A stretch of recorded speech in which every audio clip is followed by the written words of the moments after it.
Warahmatullahi wabarakatuh. Bismillah, alhamdulillah, ibu bapak sekalian. Siang ini kita akan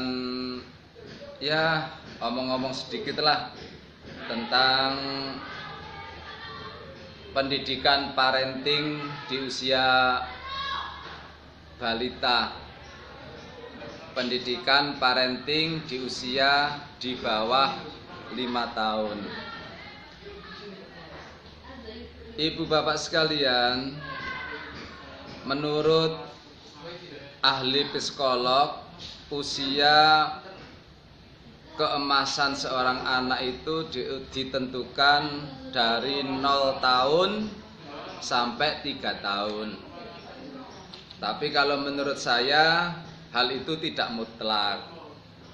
Saya lebih cenderung untuk lebih lama durasinya, yaitu masa keemasan seorang anak itu di usia balita.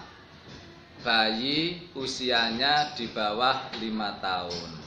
Ini adalah masa keemasan, masa yang menentukan perkembangan anak di usia selanjutnya.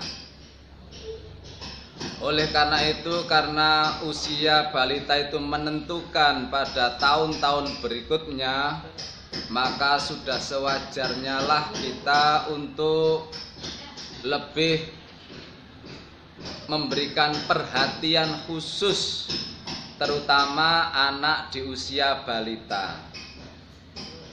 Di antaranya Allah memberikan perintah untuk menyusui sampai batas maksimal umur 2 tahun. Ini jangan sampai kita sepelekan, Mas.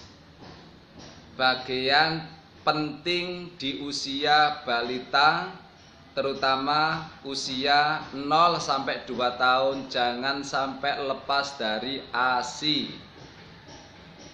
Karena apa? Karena ASI itu perkembangan kualitasnya bergantung dengan perkembangan seorang anak.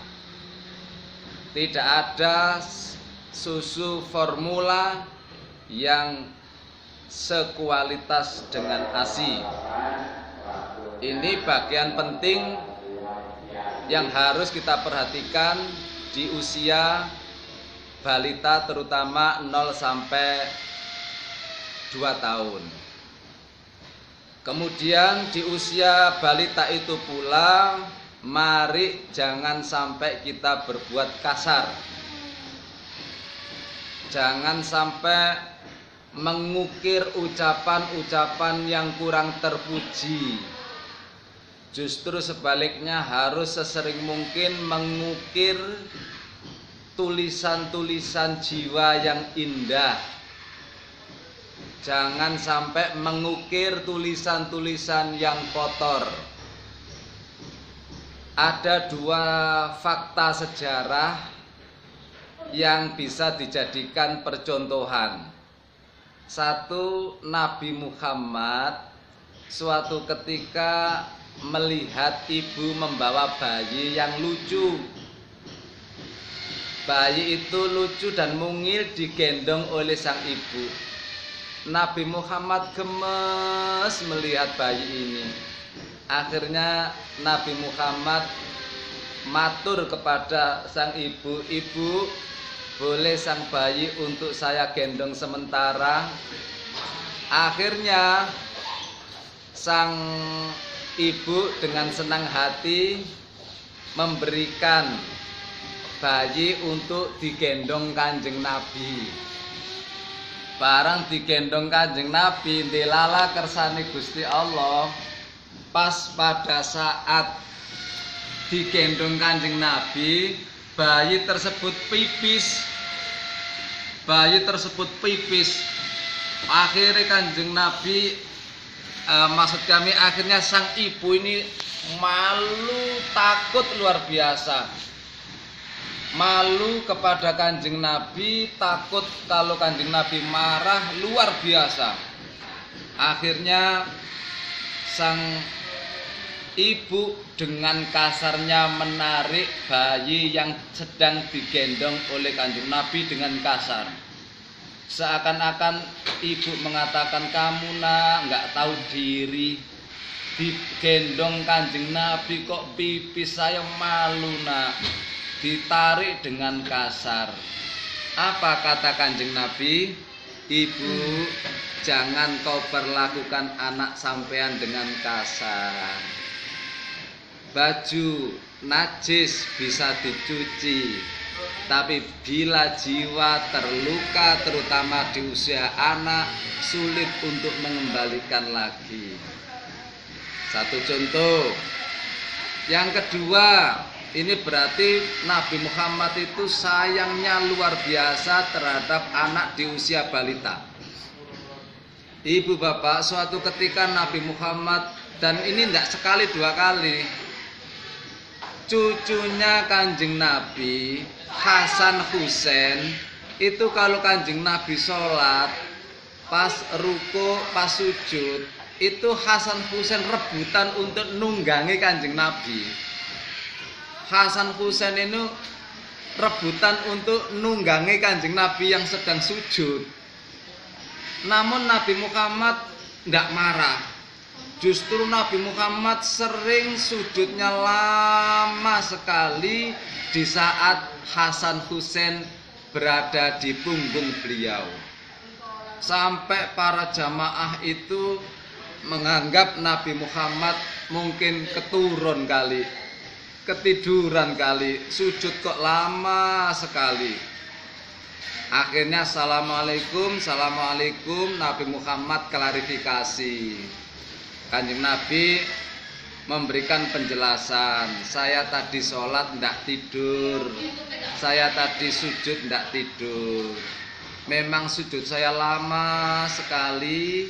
Saya pada saat sujud, cucu saya Hasan Husain menaiki, ya, naik di punggung saya.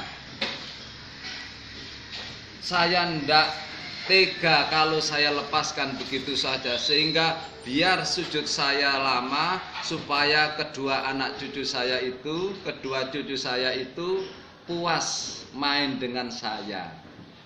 Nah, dua fakta ini kan menunjukkan bahwasannya Nabi Muhammad itu manusia yang amat sayang terhadap anak, terutama di usia balita. Jangan sampai mengukir ucapan yang kasar, jangan sampai memberikan warna yang kurang terpuji di saat itu. Fakta dua tadi bisa dijadikan pelajaran bahwasanya Nabi Muhammad teramat sayang terhadap anak di usia balita. Mengapa demikian? Karena memang pada saat itu menentukan.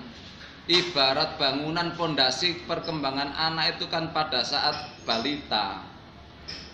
Ibu bapak, dalam pondasi pembangunan ya, itu kan ada begini. Kalau pondasi standarnya kan begini. Ada batu, ada pasir, ada semen. Kalau dicor ada besi, ada koral. Mondasi, cor-coran itu kan harus ada 5 elemen. Batu, semen, pasir, koral, dan besi. Saya ulangi ya. Besi, batu, koral, semen, pasir. Untuk supaya pondasi bangunan tadi kokoh. Namun bila 5 ini ada yang hilang, pondasi kok enggak pakai besi, ngecor kok enggak pakai koral, maka kekuatan pondasi ini tidak setahun 2 tahun. Pada tahun-tahun yang akan datang, pondasi ini kekokohannya diragukan. Ya kan? Baru kokoh sekali lagi pondasi bila 5 ini terpenuhi. Begitu pula anak. Makanya anak di usia balita itu usia menentukan harus lengkap. Kasih sayangnya, makanannya, ASI-nya, pokoknya semuanya ini lengkap. Kasih sayang ibu bapak.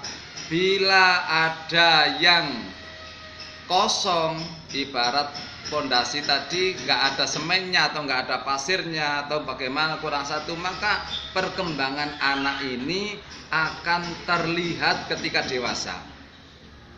Akan terlihat ketika dewasa.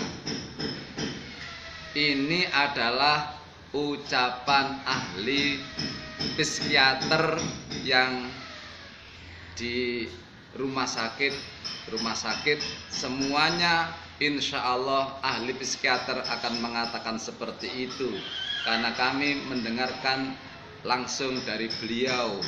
Beliau mengutarakan anak itu ibarat pondasi, kekuatan pondasi harus 5. 1 di antara 5 bila tidak ada, maka kekuatan pondasi pun diragukan. Pun demikian anak, bila 5 ini ibarat tadi kasih sayang, ASI, tidak kasar, pokok lengkap lah. Insya Allah perkembangan anak pada usia selanjutnya akan kokoh. Namun apabila di usia balita ini ada yang kurang, mungkin kasar, mungkin ASI-nya kurang sempurna, mungkin ditinggal sang ayah kerja jauh, mungkin ibu jarang ketemu dan lain sebagainya, sehingga kurang merasa diberikan kasih sayang. Next generasi yang akan datang, tahun-tahun yang akan baru terasa pada saat itu.